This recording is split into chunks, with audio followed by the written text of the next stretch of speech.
हाय, मी दीक्षा.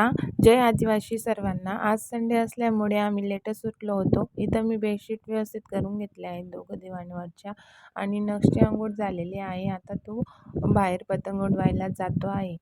छान अशी तयारी करून घेतली त्याने आणि तो आता बाहेर पतंग उडवायला गेला.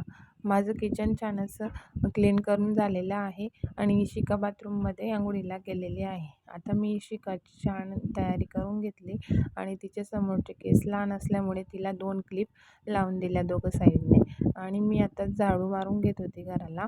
तेवढ्यात मला बाहेरून आवाज आला की भांडेवाला आलेला आहे. मग मी त्याच्याकडून 2 भांडी घेतली, मोठी कढई घेतली 4-5 लोकांच्या जेवण भाजी वगैरे बनवण्यासाठी आणि एक नॉनस्टिकचा तवा घेतला, कारण माझ्याकडे नॉनस्टिकचा तवा पण नव्हता डोसे वगैरे बनवण्यासाठी. मग मी नक्षच्या पप्पांचे शूज धुवून घेतले आणि कपडे धुवून सुकवून दिले.